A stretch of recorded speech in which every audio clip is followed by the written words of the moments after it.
akan menilai dari sisi mana aja sih Bang? Maksudnya artinya bahwa ini bukan karena pelecehan seksual, bahwa ini ada motif lain yang seperti Abang tadi. Ya. Hakim mau cari motif lain, tapi itu di luar konteks persidangan. Karena persangkaannya adalah pembunuhan berencana. Hakim dan jaksa hanya akan berkutat di wilayah pembunuhan berencana. Persoalan motif itu persoalan nanti dulu deh. Yang walaupun ada cerita itu sebagai bumbu-bumbu aja sebenarnya. Jadi persoalan yang penting adalah hakim menentukan persangkaan pembunuhan berencana, siapa berbuat apa dan bagaimana perbuatannya dilakukan. Nah itu dia yang dicari kan, siapa berbuat apa dan bagaimana perbuatannya dilakukan, apakah memenuhi unsur pidana sesuai pasal apa tidak. Kalau memenuhi baru hakim timbang-timbang putusan yang paling pas hukumannya bagaimana gitu. Kalau nggak memenuhi pasal, nggak memenuhi unsur, berarti hakim punya dua, melepaskan orang atau membebaskan dia dari kebersalahan, tuduhan bersalah, dan memulihkan nama baik yang bersangkutan. Nah itu dia, ini dia. Kalau bicara motif, hakim nggak akan menggali secara detail. Kalau misalnya motif pelecehan tidak terpenuhi, hakim nggak akan cari lagi motif yang lain, tidak akan pernah. Karena itu bukan arena persidangan.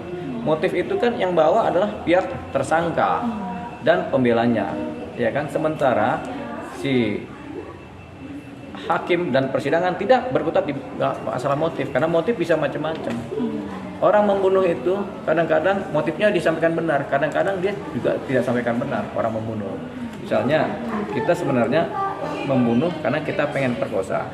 Terus kita bilang, kenapa Anda membunuh? Banyak, oh saya pengen nyorong duit. Padahal motif sebenarnya adalah pengen memperkosa, karena tergiur adalah pindahan. Jadi pengen perkosa, tapi karena ditanya, oh sebenarnya saya pengen nyorong uang yang ada di dompetnya. Padahal motifnya bukan itu. Nah sehingga yang sebenarnya nggak ketahuan tuh motif sebenarnya. Nah makanya seringkali dalam pembunuhan berencana, motif ini seringkali menjadi latar belakang, tapi tidak signifikan sebagai pembenar. Ya, benar atau nggak benar bodoh amat. Yang penting kalau nggak terbukti udah. Tapi hakim nggak akan pernah cari motif yang lain. Itu paling cuma perifer aja, cuma dia cari bunga-bunga aja. Apa nggak? Kalau nggak ketemu ya udah nggak ada motif. Jadi bisa terjadi ini pembunuhan berencana yang motifnya abu-abu. Bisa terjadi. Tapi itu akan ini nggak sih Bang, kalau misalnya meringankan hukuman nggak sih kalau misalnya terbukti terjadi pelecehan seksual, akannya meringankan hukuman Ferdy Sambo? Makanya itu tapi kalau tidak bisa terbukti juga apakah akan memperberatkan? Gitu. Kalau tidak terbukti dan ada banyak kebohongan, memperberat. Tapi kalau terbukti ada pelecehan, tentunya bukan memperingan, tapi membuat pertimbangan rasional untuk hakim memutuskan. Karena apa? Oh dia naik darah karena memang martabatnya dilecehkan. Kalau itu sudah terjadi, Sambo akan bicara adat lagi. Oh adat kami memang begitu, sama seperti Caro di Madura. Oh kalian memang pembunuh berencana, kenapa? Kamu membunuh karena saya memang ini ada adatnya kami begitu. Ya itulah strategi orang menyelamatkan diri dari tuduhan pembunuhan berencana. Kadang-kadang adat dipakai. Adat kami memang kalau ini ada istri kami di ini, kami harus bunuh mereka gitu. Itu dianggap memperingan. Sehingga hakim akan memutuskan berdasarkan filosofi hukum adat juga. Itu yang harus diharapkan mereka. Tapi kan kemarin keburu patah karena Susi bilang, oh sebenarnya bukan si Yosua yang angkat, tapi si itu tuh kan gitu. Kan begitu kata Putri. Saya cabut bebas yang ono, saya yang ini yang benarnya mulia kan gitu. Ya mulia.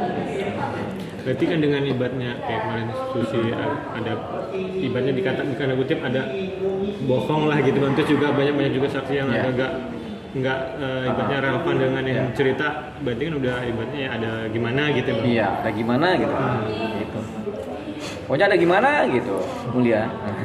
Ya, cukup. Bang, sedikit tanggapan tentang Baradae yang sudah mulai Eliezer yang sudah mulai banyak orang yang simpati kepada dia. Dan ya setiap karakter, setiap kepribadian yang timbul dalam bentuk perilaku itu kalau berhadapan dengan individu lain, individu akan menilai.